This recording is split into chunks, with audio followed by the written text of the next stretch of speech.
이건 절대 말도 안 됩니다. 저는 평생 독일의 질서와 합리성이야말로 인류 문명의 정점이라 믿어왔습니다. 유럽 최고의 경제학 교수로서 세계 각국의 시스템을 분석하고 평가하는 것이 제 일이었고, 그 어떤 나라도 독일의 완벽함을 넘어서지 못한다고 확신했죠. 그런 제가 한국이라는 작은 동양 국가 앞에서 무릎을 꿇게 될 줄은 상상도 못했습니다. 제 요만함이 산산조각 났고, 그 파편 속에서 진짜 선진국이 무엇인지 깨달았습니다. 기술과 효율만으로는 절대 도달할 수 없는 사람을 향한 진심이 시스템 속에 녹아있는 나라, 한국에서 저는 완전히 다른 사람으로 태어났습니다. 사연 시작 전 구독과 좋아요를 눌러주세요. 댓글로 한국이라고 남겨주시면 한국을 널리 알리는데 큰 도움이 됩니다. 제 이름은 엠마이고 독일 베를린 훔볼트 대학교에서 경제학과 사회 시스템 공학을 가르치는 교수입니다. 제 연구실 벽면에는 독일 산업혁명 이후의 경제 성장 그래프와 유럽 복지 모델의 완성도를 보여주는 각종 통계 자료들이 빼곡하게 걸려 있고, 그 앞을 지날 때마다 저는 가슴이 뿌듯했습니다. 독일의 질서, 규율, 그리고 철저한 시스템 설계야말로 인류가 수천 년에 걸쳐 도달한 최상의 정점이라고 저는 진심으로 믿어왔고, 유럽의 합리주의와 원칙만이 혼돈에 빠진 세상을 구원할 수 있다고 확신했습니다. 효율이 떨어지거나 감정에 치우친 문화는 미개한 것이며, 선진국이란 차가운 이성과 완벽한 매뉴얼로 움직이는 기계처럼 정확해야 한다고 믿었죠. 동양의 나라들은 빠르게 성장했을지 몰라도 결국 내실이 부족하고, 특히 한국 같은 경우는 전후 폐허에서 기적적으로 일어섰지만 그건 어디까지나 운이 좋았던 것일 뿐이라고 판단했습니다. 그런 제가 한국행 비행기에 오르게 된 건 순전히 어처구니 없는 소문 때문이었습니다.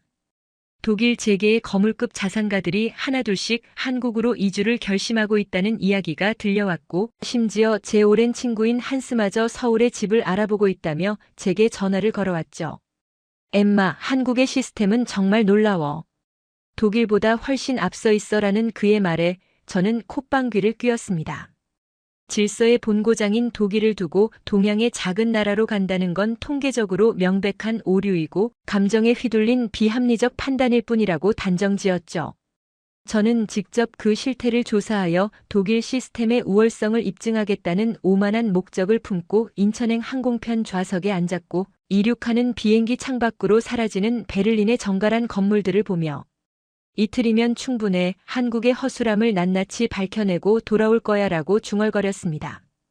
인천국제공항에 도착한 순간 저는 공항 건물의 규모에 잠깐 눈을 크게 떴지만 곧 거칠애에 불과하겠지라고 생각을 정리했습니다. 입국장을 빠져나오는 사람들의 표정은 대체로 편안해 보였고, 공항 곳곳에 배치된 안내 직원들은 미소를 지으며 친절하게 길을 안내하고 있었지만 저는 그것이 진정한 효율성과는 거리가 멀다고 판단했죠. 진짜 시스템이란 사람의 감정 따위에 의존하지 않고 기계적으로 완벽하게 돌아가야 하는 것인데, 이 공항은 너무 사람 냄새가 나고 따뜻해 보여서 오히려 의심스러웠습니다. 저는 수첩을 꺼내 과도한 친절은 비효율의 증거라고 적어두었고 캐리어를 끌며 약속 장소로 향했습니다. 그런데 이동하는 내내 제 눈에 들어온 건 바닥 하나 없이 깨끗한 공항 바닥과 어디에서도 혼잡함이나 지체가 보이지 않는 이상한 광경이었고, 저는 고개를 갸웃거리며 뭔가 이상한데? 이 정도 인파라면 분명 어딘가 병목 구간이 생겨야 정상인데 라고 속으로 의아해했습니다. 하지만 곧 아니야, 아직 러시아워가 아니니까 그런 거겠지. 진짜 시험은 지금부터야 라고 스스로를 다독이며 약속 장소인 공항운영본부 앞에 도착했습니다. 약속 장소에서 저를 기다리고 있던 사람은 인천국제공항 공사 김영민 팀장이었습니다. 단정한 정장 차림에 온화한 미소를 지닌 그는 제게 악수를 청하며 먼 길 오시느라 수고하셨습니다, 교수님. 저는 공항 운영 시스템을 담당하는 김영민입니다라고 자신을 소개했고, 저는 그의 손을 가볍게 잡으며 엠마입니다. 시간이 없으니 바로 시작하죠라고 차갑게 응수했습니다. 영민은 전혀 기분 나빠하는 기색 없이 그럼 이쪽으로 모시겠습니다라며 저를 운영본부 내부로 안내했고, 복도를 걸으며 그는 친절하게 인천공항의 역사와 시스템에 대해 설명하기 시작했죠. 저희 인천공항은 2001년 개항 이후 지금까지 세계 공항 서비스 평가에서 12년 연속 1위를 차지했고, 연간 7천만 명 이상의 승객을 처리하면서도 정시 출발률이 90%를 넘습니다라는 그의 말에 저는 코웃음을 쳤습니다. 운영본부 안으로 들어서자 거대한 모니터들이 벽면을 가득 채우고 있었고 실시간으로 공항 곳곳의 상황이 업데이트되고 있었습니다. 영민은 모니터 앞으로 저를 안내하며 이게 저희가 운영하는 스마트 패스 시스템입니다. 생체 인식 기술과 인공지능을 결합해서 승객 한 분 한 분의 동선을 최적화하고 보안 검색부터 탑승까지 평균 15분 이내에 처리할 수 있도록 설계되어 있죠 라고 설명했고 이어서 그리고 이쪽은 지능형 수화물 처리 시스템인데 수화물 분실률이 1000분의 1% 미만입니다 라고 덧붙였습니다. 저는 팔짱을 끼고 그 화면들을 쳐다보다가 냉소적인 목소리로 말했습니다. 기술은 거칠애일 뿐이에요, 팀장님. 결국 예상치 못한 변수 앞에서는 이 모든 시스템이 무너질 겁니다. 독일에서는 기술보다 사람의 판단과 매뉴얼을 우선시하거든요. 그게 진짜 안전을 보장하는 길이죠. 영민은 잠시 저를 바라보다가 조용히 고개를 끄덕이며 교수님께서 그렇게 생각하시는군요 라고만 답했습니다. 그의 반응이 너무 담담해서 저는 오히려 더 공격적으로 나갔죠. 한국 특유의 빨리빨리 문화가 대형 사고의 씨앗이 될 거라는 건 명백한 사실입니다. 속도를 중시하다 보면 반드시 안전이 뒷전으로 밀리게 되어 있고 그건 통계적으로도 증명된 사실이에요. 독일은 느리지만 확실하게 한 단계 한 단계 검증하면서 진행합니다. 그게 진정한 선진국의 방식이죠. 제 말에 영민은 아무 반박도 하지 않고 그저 네, 교수님 의견 잘 들었습니다라고 말한 뒤 조용히 한 발 물러섰습니다.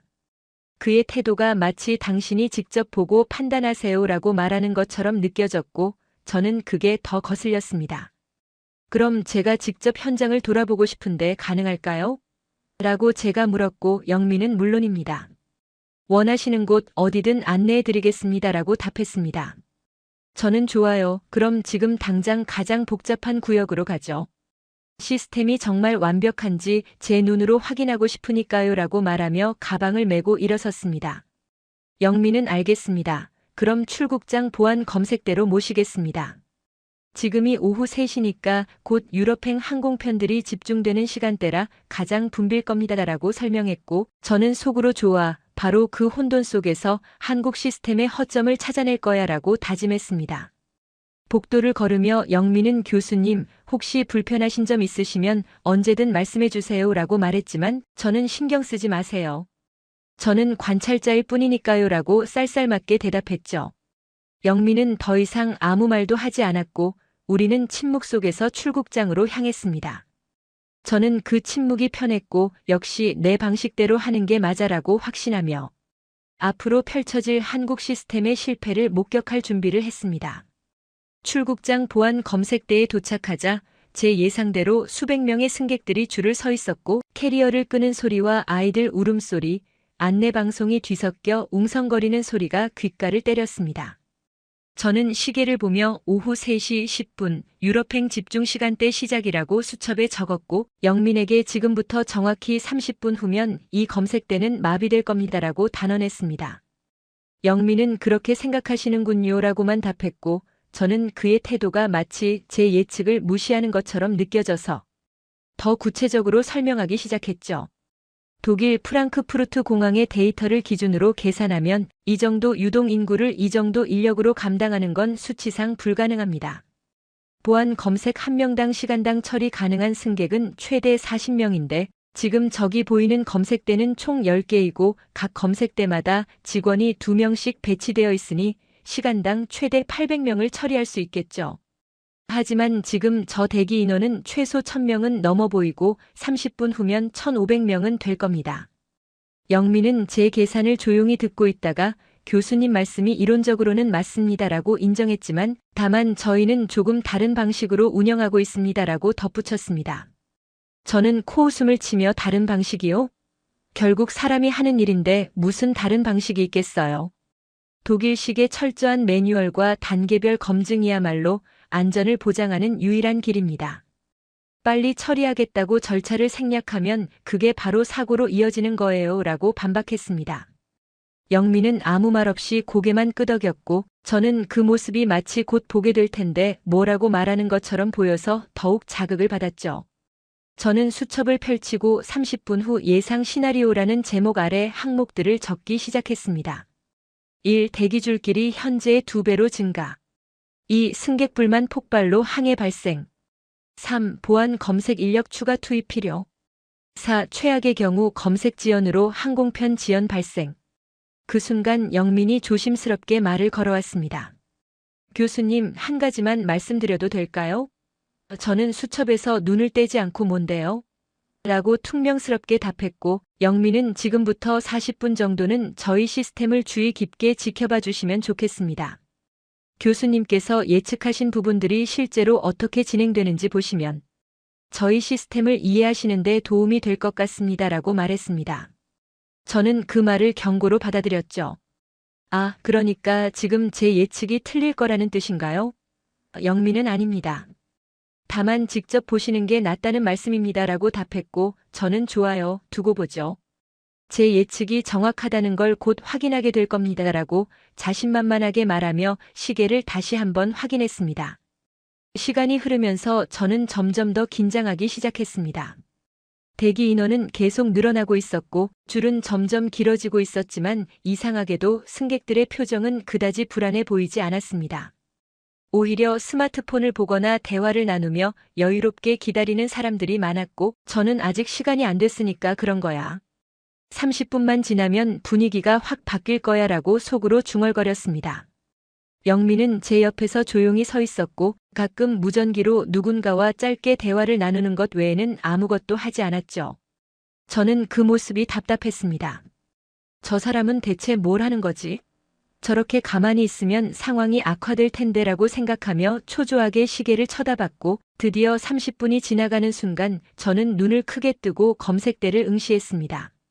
제가 예측한 대로 혼란이 시작될 시간이었고 저는 자, 이제 시작이다라고 속으로 외쳤지만 눈앞에 펼쳐진 광경은 제 예상과 완전히 달랐습니다.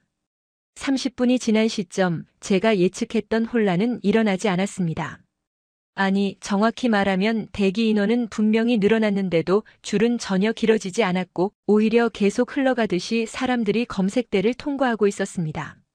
저는 눈을 비비며 이상한데? 분명 지금쯤이면 병목 현상이 생겨야 정상인데 라고 중얼거렸고 영민을 쳐다봤지만 그는 여전히 담담한 표정으로 서 있을 뿐이었습니다. 저는 더 가까이 다가가 검색대를 자세히 관찰하기 시작했고 그제야 제 눈에 들어온 건 마치 정교한 시계 태엽처럼 맞물려 돌아가는 한국의 시스템이었습니다. 보안 검색 직원들은 단 1초의 낭비도 없이 움직이고 있었고 승객이 트레이에 짐을 올려놓는 동시에 다음 트레이가 자동으로 밀려나왔으며 엑스레이 검색을 통과한 짐은 즉시 컨베이어 벨트를 타고 반대편으로 이동했습니다. 직원들은 서로 눈빛만 교환해도 누가 어디로 가야 할지 알고 있는 것처럼 완벽하게 협력하고 있었고 심지어 짐이 많은 가족 단위 승객이 나타나면 다른 검색대에서 직원 한 명이 즉시 지원을 와서 처리 속도를 맞춰주었습니다. 저는 시계를 다시 확인했습니다. 오후 3시 40분, 제가 예측한 최악의 시나리오 시간대였지만 현장은 여전히 질서정연했고 승객들은 평균 3분에서 5분 사이에 모든 보안 검색을 통과하고 있었습니다. 저는 급하게 계산기를 꺼내 다시 수치를 확인했죠. 말도 안 돼. 검색대 10개의 직원 20명이면 시간당 800명이 한계인데 지금 저들은 분명히 그 이상을 처리하고 있어. 제 손이 떨리기 시작했고 저는 이건 통계적인 기적일 뿐이야. 우연히 오늘만 승객들이 협조를 잘하는 거겠지라고 스스로를 다독였습니다. 하지만 제 눈은 계속해서 그 완벽한 흐름을 쫓고 있었고 보이지 않는 곳에서 정교하게 맞물려 돌아가는 시스템의 실체를 부정할 수 없었습니다. 영민이 조용히 제 옆으로 다가와 교수님, 저쪽 모니터 좀 보시겠어요? 라고 말했고 그가 가리킨 화면에는 실시간으로 각 검색대의 처리 속도와 대기 인원수가 그래프로 표시되고 있었습니다.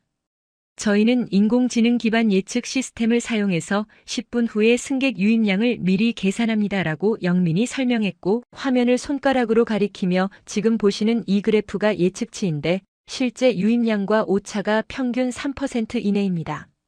그래서 직원 배치를 실시간으로 조정할 수 있고 병목 현상이 생기기 전에 미리 인력을 재배치하죠라고 덧붙였습니다. 저는 그 그래프를 멍하니 쳐다보다가 하지만 기계는 예상치 못한 변수를 처리할 수 없잖아요. 만약 갑자기 누군가 금지 물품을 가지고 오거나 검색 거부를 하면 어떡하죠? 라고 따졌습니다. 영민은 고개를 끄덕이며 좋은 지적입니다. 라고 말한 뒤 무전기를 들어 짧게 지시를 내렸고 잠시 후 한 명의 직원이 우리에게 다가왔습니다. 교수님 소개합니다. 저희 팀 동료인 철수입니다. 현장 실무 전문가죠. 철수는 공손하게 인사를 한 뒤 교수님께서 궁금해하시는 부분은 아마 돌발 상황, 대처 매뉴얼일 겁니다라고 말하며 태블릿을 꺼내 보여주었습니다. 저희는 모든 돌발 상황을 30가지 유형으로 분류해 놓았고 각 유형마다 대응 시나리오가 3단계로 준비되어 있습니다. 예를 들어 금지 물품 적발 시에는 해당 승객을 별도 공간으로 안내하는 동시에 다른 검색대에서 인력 1명이 즉시 지원을 오도록 자동 알림이 갑니다. 그래서 다른 승객들의 대기 시간에는 영향이 없죠. 저는 그 태블릿 화면을 보며 입이 떡 벌어지는 걸 느꼈습니다. 독일에서도 매뉴얼은 철저하게 준비하지만 이 정도로 세분화되고 실시간으로 대응하는 시스템은 본 적이 없었습니다. 저는 필사적으로 반론을 찾으려 애썼고 그래도 이건 평상시 이야기잖아요. 만약 테러 위협이나 진짜 비상사태가 발생하면 어떡하죠? 라고 물었습니다. 철수는 잠시 영민을 쳐다보더니 보여드려도 될까요? 라고 물었고 영민이 고개를 끄덕이자 철수는 태블릿을 몇 번 터치한 뒤 이게 지난달 실제로 있었던 비상상황 대응 기록입니다라며 화면을 보여주었습니다. 거기에는 폭발물 의심 신고가 접수된 후 3분 이내에 해당 구역을 폐쇄하고 5분 이내에 전문 인력이 도착했으면 10분 이내에 오탐으로 판명 나 정상 운영으로 복귀한 기록이 상세하게 적혀 있었습니다. 그 10분 동안 다른 검색대는 정상 운영되었고 승객 불편은 최소화되었습니다라는 철수의 말에 저는 할 말을 잃었습니다.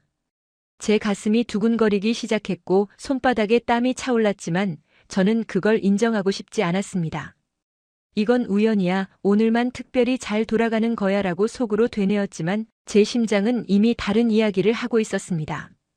영민은 제게 교수님 시간이 되시면 다른 구역도 보여드리고 싶은데 괜찮으시겠어요?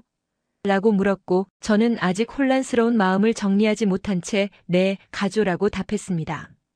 우리는 출국장을 벗어나 입국장 수함을 찾는 곳으로 이동했고 그곳 역시 수백 명의 승객들이 빙 둘러서서 컨베이어 벨트 위로 나오는 짐을 기다리고 있었습니다. 저는 시계를 보며 이 항공편은 300명 정도 탑승했을 텐데 전부 짐을 찾으려면 최소 40분은 걸릴 거예요 라고 말했고 영민은 한번 재보시겠어요? 라고 제안했습니다. 저는 스톱워치를 켜고 컨베이어 벨트가 돌아가기 시작하는 순간부터 시간을 재기 시작했죠. 첫 번째 가방이 나온 건 벨트가 돌아간 지 30초 만이었고 그 뒤로 끊임없이 가방들이 나왔습니다. 승객들은 자기 짐을 찾는 즉시 빠르게 빠져나갔고 새로운 승객들이 그 자리를 채웠습니다. 신기한 건 컨베이어 벨트 위에 짐이 겹치거나 엉키는 일이 전혀 없었고 마치 누군가 일부러 간격을 맞춰서 내보내는 것처럼 일정한 리듬으로 가방들이 나타났다는 점이었습니다. 어떻게 이렇게 정확하게 간격을 맞출 수 있죠? 라고 제가 물었고 영민은 짐을 싣는 순간부터 인공지능이 각 가방의 무게와 크기, 목적지를 파악해서 최적의 순서로 배치합니다. 그래서 같은 항공편 승객들의 짐이 집중적으로 나오고 무거운 짐과 가벼운 짐이 적절히 섞여서 나오도록 조정되죠라고 설명했습니다. 저는 스톱워치를 멈췄습니다. 300명의 승객이 모두 짐을 찾는 데 걸린 시간은 정확히 22분이었고 제 예상보다 거의 절반 가까이 빨랐습니다. 저는 수첩에 수화물 처리 효율 마이너스 예상 대비 200% 향상이라고 적으면서도 하지만 이건 시스템이 완벽할 때 이야기고 만약 실수가 생기면 어떡하지? 라는 의심을 떨쳐낼 수 없었습니다. 바로 그때 옆에 있던 중년 남성이 큰 소리로 여기요. 제 가방이 안 나왔어요. 라고 외쳤고 저는 속으로 자, 이제 시작이다. 이제 시스템의 한계가 드러날 거야 라고 생각하며 그 상황을 지켜봤습니다. 공항 직원이 즉시 달려왔고 승객님, 혹시 수화물 태그 보여주시겠어요? 라고 물었습니다. 남성이 태그를 보여주자 직원은 태블릿에 번호를 입력했고 3초도 안 돼서 승객님 가방은 지금 6번 벨트에서 나오고 있습니다. 항공편이 같은 시간대에 두 편이 도착해서 벨트가 나뉘었는데 안내가 부족했네요. 죄송합니다라고 정확하게 답변했습니다. 남성은 그렇구나. 고맙습니다라며 6번 벨트로 이동했고 저는 그 모든 과정이 1분도 채 걸리지 않았다는 사실에 다시 한번 충격을 받았습니다. 영민이 조용히 말했습니다. 저희는 모든 수화물에 RFID 칩을 부착해서 실시간으로 위치를 추적합니다. 그래서 분실 확률이 거의 제로에 가깝고 설령 승객이 찾지 못하더라도 3분 이내에 위치를 알려드릴 수 있죠. 저는 고개를 끄덕이는 것 외에 할 말이 없었고 제 확신이 조금씩 흔들리는 것을 느꼈습니다. 그런데 바로 그 순간 제 인생에서 최악의 위기가 찾아왔습니다.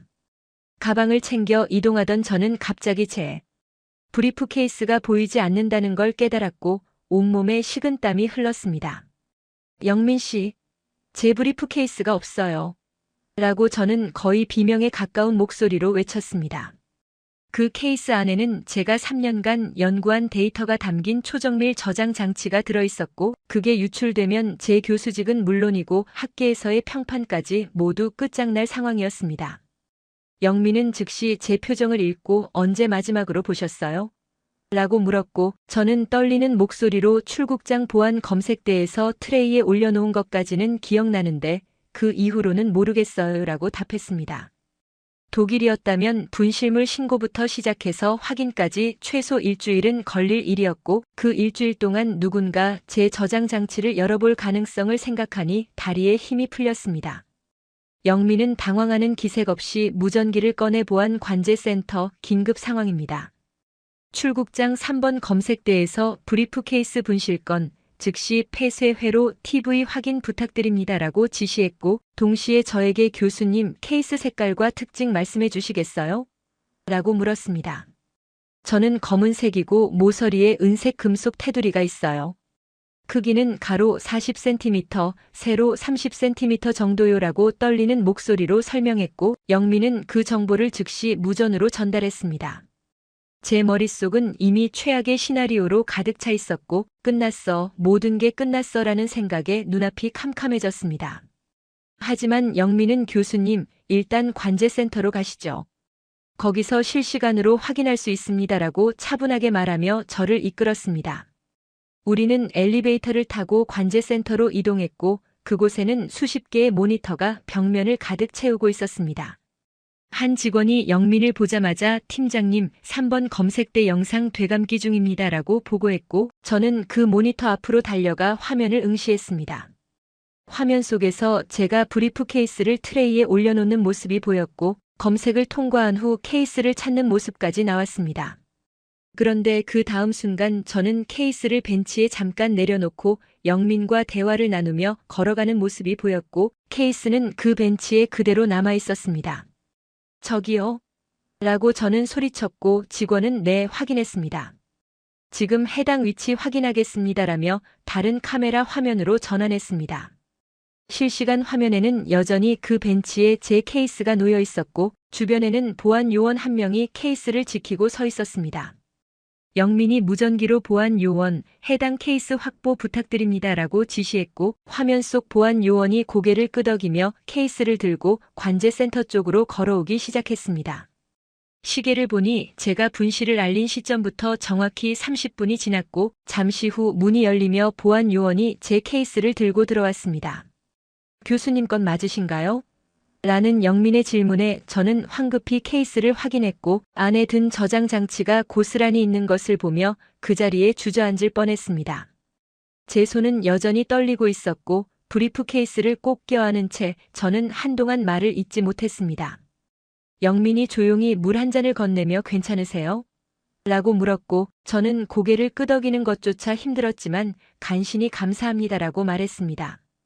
물을 마시며 진정하려 애썼지만 제 머릿속은 여전히 혼란스러웠고 방금 경험한 일이 현실인지 믿기지 않았습니다. 독일에서라면 절대 불가능했을 일이었고 30분 만에 공항 전역의 폐쇄회로 TV를 검색해서 분실물을 찾아낸다는 건 제가 알던 모든 시스템의 상식을 뛰어넘는 것이었습니다. 저는 떨리는 손으로 저장 장치를 확인했고 봉인 테이프가 그대로 붙어 있는 것을 보며 안도의 한숨을 내쉬었습니다. 영민은 제 옆에 조용히 앉아 기다려 주었고 저는 한참 만에 고개를 들어 그를 바라보며 어떻게 이렇게 빨리 찾을 수 있었죠? 라고 물었습니다. 영민은 잠시 생각하다가 입을 열었습니다. 교수님, 솔직히 말씀드리면 이건 특별한 기술이 아닙니다. 저희 인천공항은 전 구역에 2만 대가 넘는 폐쇄회로 TV가 설치되어 있고 모든 영상은 인공지능이 실시간으로 분석합니다. 분실물 신고가 들어오면 물건의 특징을 입력하는 즉시 시스템이 지난 24시간 동안의 영상을 전부 검색하고 해당 물건이 어디에 있는지 3분 이내에 찾아냅니다. 저는 그 말을 듣고 입을 다물지 못했습니다. 2만 대요? 그걸 전부 실시간으로 분석한다고요? 영민은 고개를 끄덕이며 네, 그리고 이건 보안을 위한 시스템이기도 하지만 동시에 승객 여러분의 안전과 편의를 위한 시스템이기도 합니다라고 설명했습니다. 저는 브리프케이스를 내려다보며 독일에서는 상상도 못할 일입니다라고 중얼거렸고 영민이 조심스럽게 교수님 한 가지만 더 보여드려도 될까요? 라고 물었습니다.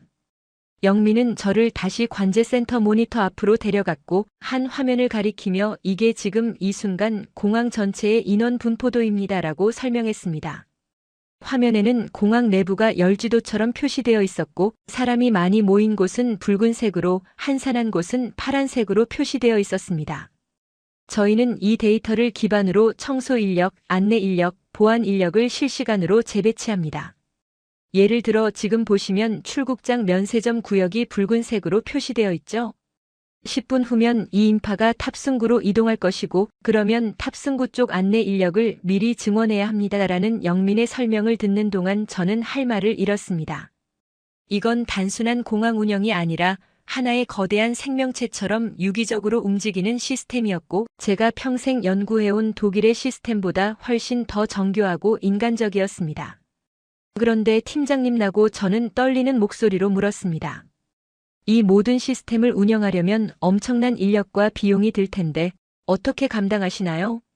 영민은 잠시 미소를 지으며 좋은 질문입니다라고 답한 뒤 태블릿을 꺼내 그래프 하나를 보여주었습니다. 이게 지난 10년간 저희 공항의 인력 대비 승객 처리 효율 그래프입니다. 보시면 인력은 오히려 30% 줄었지만 승객 처리량은 2배로 늘었습니다. 비결은 기술이 사람을 대체하는 게 아니라 사람을 도와주는 방식으로 설계했다는 점입니다. 저는 그 그래프를 뚫어지게 쳐다보며 손가락으로 화면을 따라갔고 제가 그동안 믿어온 모든 이론이 무너지는 소리를 들었습니다. 독일에서는 효율을 높이려면 무조건 인력을 늘리거나 임금을 삭감해야 한다고 배웠는데 한국은 완전히 다른 방식으로 문제를 해결하고 있었습니다. 그 순간 관제센터 문이 열리며 한 직원이 급하게 들어왔고 팀장님 3번 게이트에서 휠체어 승객 긴급 이송 요청이 들어왔습니다라고 보고했습니다. 영민은 즉시 거리와 예상 시간은? 이라고 물었고 직원은 현재 위치에서 3번 게이트까지 800m, 도보로 15분 소요됩니다라고 답했습니다. 영민이 전동 카트 즉시 출동이라고 지시하자 직원은 고개를 끄덕이며 무전기에 대고 뭔가를 말했고 모니터 화면이 전환되며 전동 카트 한 대가 승객을 태우고 출발하는 모습이 보였습니다. 저는 그 장면을 보며 저 승객은 요청한 지 얼마나 됐나요? 라고 물었고 직원은 시계를 보며 2분 30초 전입니다라고 답했습니다. 2분 30초 독일에서는 요청서를 작성하고 승인받는 데만 10분이 걸릴 시간에 한국에서는 이미 카트가 출발했고 화면 속 승객은 편안하게 앉아 미소를 짓고 있었습니다. 저는 더 이상 참을 수 없었습니다. 팀장님, 대체 왜 이렇게까지 하시는 겁니까? 제 목소리가 떨렸고 영민은 저를 조용히 바라보다가 천천히 입을 열었습니다. 교수님, 저희 한국 사람들은 누군가의 불편함을 그냥 지나치지 못합니다. 그게 우리 부모님 세대가 저희에게 가르쳐준 것이고 저희가 다음 세대에게 물려줘야 할 것이라고 믿습니다. 그의 목소리는 담담했지만 그 안에는 흔들리지 않는 확신이 담겨 있었고 저는 그 확신 앞에서 제가 얼마나 작은 존재인지 깨달았습니다. 기술은 도구일 뿐입니다. 진짜 중요한 건 그 기술을 왜 사용하느냐, 누구를 위해 사용하느냐입니다. 저희는 승객 한 분 한 분이 모두 소중한 손님이라고 생각하고 그분들이 편안하고 안전하게 여행하실 수 있도록 돕는 게 저희 일입니다. 영민의 말을 듣는 동안 제 눈에서 뜨거운 것이 흘러내렸고 저는 황급히 고개를 돌렸지만 이미 눈물이 뺨을 타고 흘러내리고 있었습니다. 평생 차가운 숫자와 이론 속에 갇혀 살던 제 심장이 처음으로 뜨겁게 떨리고 있었고 저는 제가 그동안 얼마나 오만했는지 얼마나 많은 것을 놓치고 살았는지 깨달았습니다. 그로부터 6개월이 흘렀고 저는 다시 인천공항에 서 있었습니다. 이번에는 연구조사가 아니라 진심 어린 감사를 전하기 위해 찾아온 것이었고 영민과의 약속 장소인 공항 3층 카페 앞에서 저는 떨리는 마음으로 그를 기다렸습니다. 6개월 전 그날 이후 저는 독일로 돌아가 제 모든 연구를 다시 검토했고 강단에 섰을 때마다 한국에서 배운 것들을 떠올리며 학생들에게 새로운 시각을 제시하려 애썼습니다. 동료 교수들은 제가 미쳤다고 했고 독일 시스템을 부정하다니 정신을 차리라고 충고했지만 저는 흔들리지 않았습니다. 오히려 더 확신을 가지고 한국식 시스템의 우수성을 연구했고 그 결과를 논문으로 발표했습니다. 그 논문이 유럽 학계에 작은 파장을 일으켰고 몇몇 공항 운영자들이 저에게 자문을 요청해 왔을 때 저는 직접 인천공항에 가보시라고 권했습니다. 교수님, 뒤에서 들려온 반가운 목소리에 저는 돌아섰고 영민이 환한 미소를 지으며 걸어오고 있었습니다. 저는 김 팀장님 대신 영민 씨라고 부르며 그에게 다가가 따뜻하게 포옹했고 영민도 조금 놀란 표정이었지만 곧 웃으며 저를 안아주었습니다. 오랜만입니다, 교수님. 그동안 잘 지내셨어요? 우리는 카페에 자리를 잡고 앉았고 저는 가방에서 조심스럽게 책 한 권을 꺼내 영민에게 건넸습니다. 이게 뭐예요? 영민이 물었고 저는 제 새 논문집입니다. 한국 시스템에 대한 연구를 담았어요. 영민 씨 덕분에 쓸 수 있었습니다라고 답했습니다. 영민은 책을 펼쳐보다가 교수님, 이건 너무 과찬이신데요 라고 겸손하게 말했지만 저는 고개를 저으며 아니에요. 영민 씨와 한국 시스템이 아니었다면 저는 평생 오만한 학자로 남았을 겁니다라고 진심을 담아 말했습니다. 영민은 커피를 한 모금 마시고 조용히 물었습니다. 교수님, 그날 이후로 많이 달라지셨나요? 저는 고개를 끄덕이며 완전히 달라졌습니다라고 답했습니다. 독일로 돌아가서 제 연구실 벽에 붙어있던 그래프들을 다 떼어냈어요. 그 대신 영민 씨가 해주신 말씀을 액자에 담아 걸어뒀습니다. 기술은 도구일 뿐이다. 진짜 중요한 건 그 기술을 왜 사용하느냐, 누구를 위해 사용하느냐라는 문장이요. 영민은 제 말을 듣고 잠시 눈을 내리깔았다가 교수님 사실. 그건 제 말이 아니라 저희 아버지께서 해주신 말씀입니다라고 고백했습니다. 아버지는 평생 공항 청소 일을 하셨는데 돌아가시기 전에 저에게 내가 하는 일이 누군가에게 도움이 되는 일이라면 그게 바로 가장 훌륭한 일이다라고 말씀하셨어요. 저는 그 말을 가슴에 새기고 살고 있습니다. 저는 영민의 이야기를 들으며 가슴이 먹먹해졌습니다. 영민 씨 아버님은 정말 훌륭한 분이셨네요. 영민은 고개를 끄덕이며 네, 그리고 아버지뿐만 아니라 한국 사람들 대부분이 그렇게 살아요. 우리는 어려서부터 은혜를 잊지 말라고 배우고 받은 만큼 돌려줘라고 배웁니다. 그게 우리 문화의 뿌리이고 그 뿌리가 깊어서 아무리 기술이 발전해도 사람을 향한 마음만큼은 잃지 않으려고 노력하죠라고 말했습니다. 저는 그 말을 듣고 제가 그동안 얼마나 표면만 보고 살았는지 깨달았습니다. 독일의 시스템은 완벽했지만 차갑고 효율적이지만 메말랐습니다. 반면 한국의 시스템은 효율적이면서도 따뜻했고 정교하면서도 인간적이었습니다. 그 차이가 어디서 오는지 이제야 알 것 같았고 저는 영민을 바라보며 영민 씨, 한국은 단순히 잘 사는 나라가 아니라 품격 있는 영혼을 가진 나라예요 라고 말했습니다. 영민은 제 말에 잠시 당황한 표정을 짓다가 교수님, 저희는 그냥 당연한 일을 하고 있을 뿐입니다 라고 겸손하게 답했지만 저는 아니에요. 그게 당연하다고 생각하는 것 자체가 이미 특별한 겁니다라고 강조했습니다. 유럽에서는 친절도 비용이고 배려도 계산해서 하는 것이지만 한국에서는 그게 자연스러운 문화로 녹아 있어요. 그게 바로 한국이 진정한 선진국인 이유입니다. 영민은 제 말을 듣고 한참을 생각하다가 교수님, 그럼 이제 독일로 돌아가시면 뭘 하실 건가요? 라고 물었습니다. 저는 미소를 지으며 한국의 시스템을 유럽에 소개하는 일을 계속할 겁니다. 그리고 학생들에게 진정한 선진국이란 높은 건물과 돈이 아니라 시스템 속에 흐르는 따뜻한 인간미와 서로를 위하는 마음에서 완성된다는 걸 가르칠 겁니다라고 답했습니다. 영민은 고개를 끄덕이며 교수님이 그렇게 생각해 주시니 정말 감사합니다라고 말했고 저는 감사는 제가 해야죠.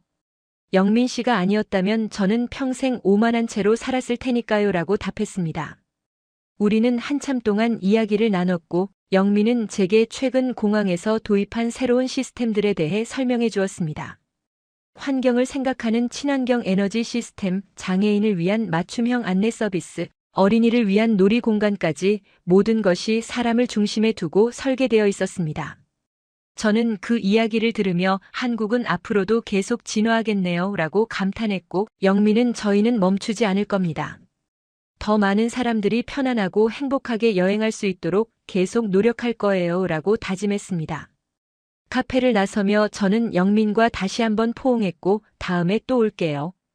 그때도 이렇게 만나주세요 라고 말했습니다. 영민은 언제든 환영합니다.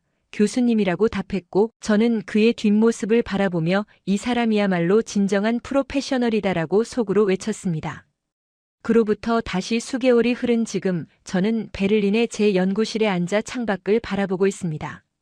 책상 위에는 한국에서 가져온 기념품들이 놓여 있고 벽에는 영민이 보내준 인천공항의 사진이 액자에 담겨 걸려 있습니다. 제 연구실 문 앞에는 한글로 친절과 배려라는 문구가 적힌 팻말이 붙어 있고 학생들은 처음에는 의아해했지만 이제는 그 의미를 이해하고 존중합니다. 저는 더 이상 독일의 시스템만을 찬양하지 않습니다.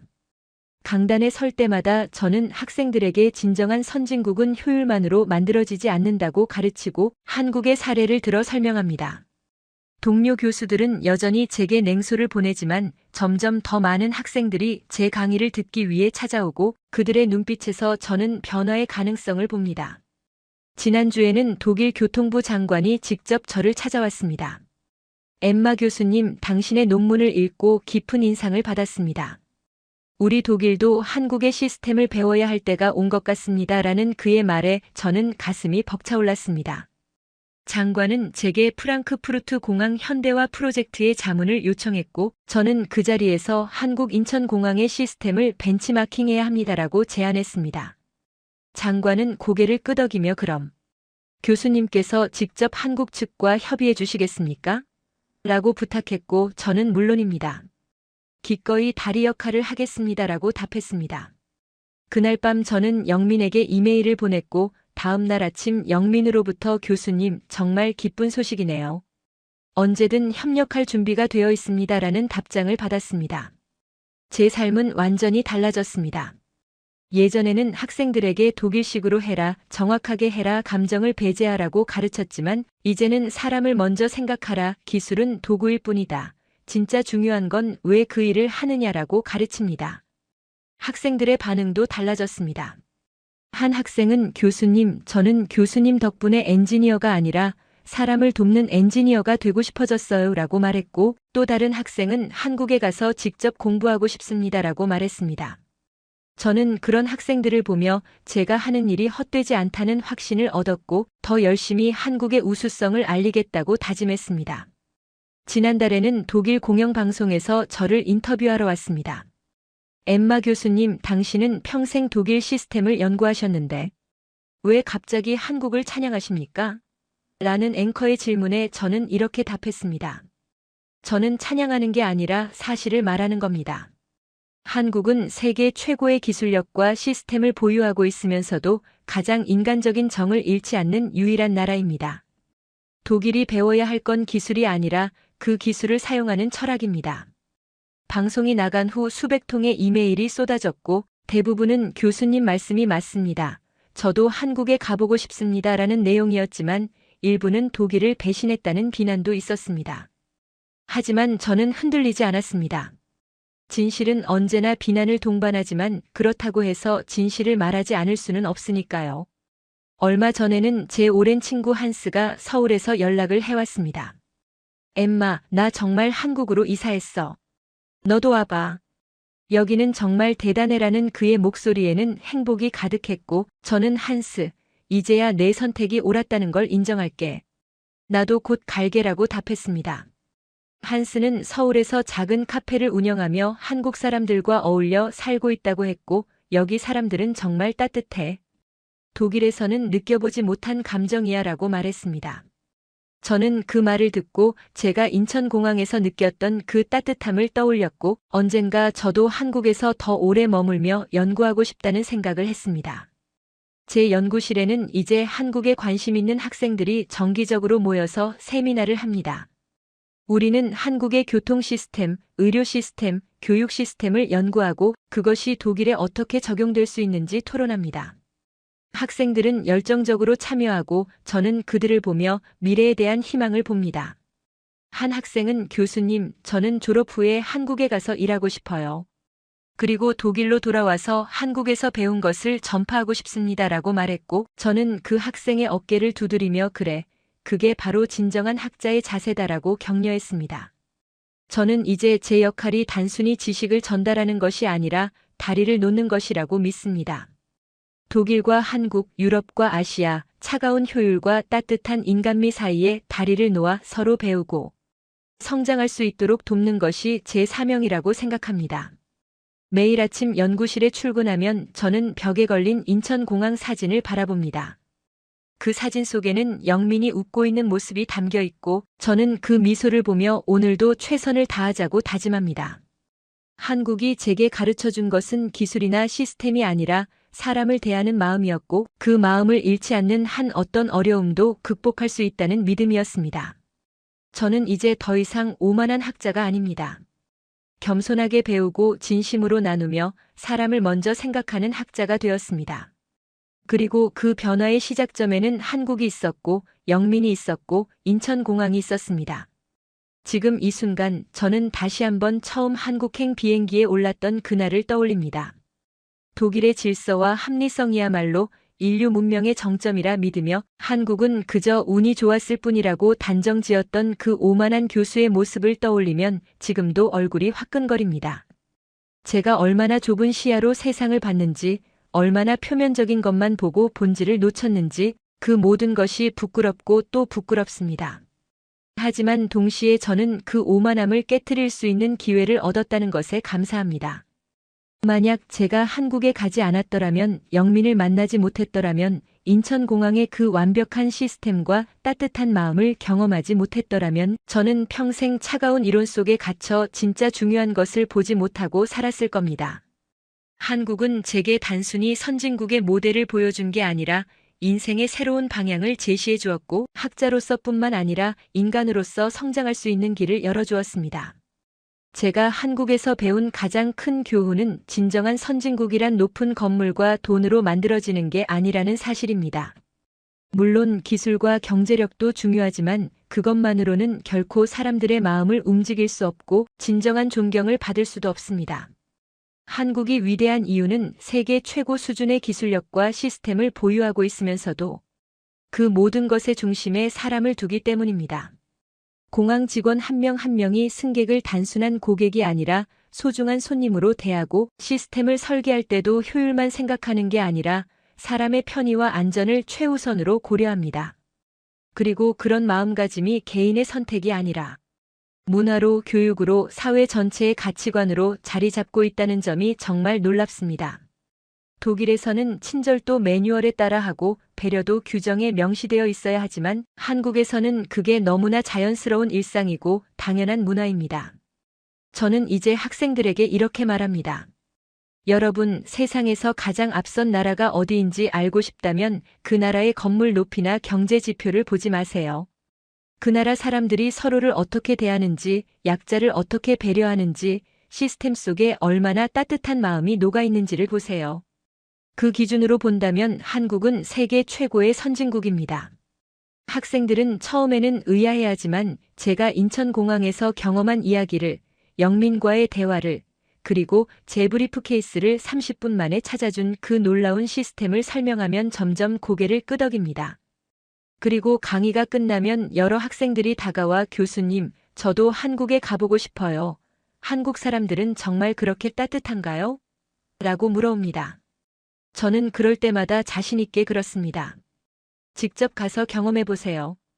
여러분의 인생이 바뀔 겁니다라고 답합니다. 한국은 저에게 겸손을 가르쳐 주었습니다. 제가 아는 것이 전부가 아니며 제 방식만이 옳은 것도 아니고 세상에는 배울 것이 무궁무진하게 많다는 사실을 깨달았습니다. 또한 한국은 저에게 진정한 효율이 무엇인지 보여주었습니다. 진짜 효율이란 시간을 아끼고 비용을 절감하는 것만이 아니라 사람들이 행복하고 안전하게 그리고 존중받으며 살아갈 수 있도록 돕는 것이라는 사실을 배웠습니다. 그리고 무엇보다 한국은 저에게 은혜를 잊지 말라고, 받은 것을 나누라고, 사람을 먼저 생각하라고 가르쳐 주었습니다.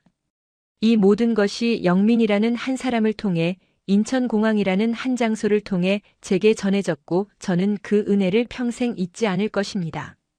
요즘 저는 종종 꿈을 꿉니다. 언젠가 독일의 공항들이, 유럽의 시스템들이 한국처럼 따뜻하고 효율적으로 변하는 꿈을 꿉니다. 그리고 그 변화의 중심에 제가 있고 제 학생들이 있으며 한국에서 배운 철학이 있는 모습을 상상합니다. 그게 단순한 꿈에 그치지 않도록 저는 오늘도 연구하고 강의하고 글을 씁니다. 한국의 위대함을 세상에 알리는 것이 제 사명이라고 믿으며 그 사명을 다하기 위해 최선을 다하고 있습니다. 독일 교통부와의 협력 프로젝트도 곧 시작될 것이고 프랑크푸르트 공항이 인천공항의 시스템을 도입하는 날도 머지않았습니다. 그날이 오면 저는 영민에게 전화를 걸어 영민 씨, 우리가 해냈어요. 한국의 마음이 유럽으로 퍼지기 시작했어요 라고 말할 겁니다. 이 이야기를 듣고 계신 여러분께 저는 진심으로 말씀드리고 싶습니다. 한국은 정말 자랑스러운 나라입니다. 세계 어디에 내놓아도 부끄럽지 않은, 아니 오히려 세계가 배워야 할 나라입니다. 기술력도 뛰어나고 시스템도 완벽하지만 무엇보다 사람을 소중히 여기는 마음이 살아있는 나라입니다. 저는 외국인이지만 한국을 사랑합니다. 그리고 그 사랑을 전 세계에 전파하는 것이 제가 한국에 보답하는 길이라고 믿습니다. 한국이 앞으로도 계속 빛나기를, 한국의 따뜻한 마음이 전 세계로 퍼져나가기를, 그리고 더 많은 사람들이 한국의 진정한 가치를 알아보기를 간절히 바랍니다. 시청해주셔서 감사합니다. 구독과 좋아요를 남겨주시고 댓글로 한국이라고 남겨주시면 한국을 널리 알리는 데 큰 도움이 됩니다.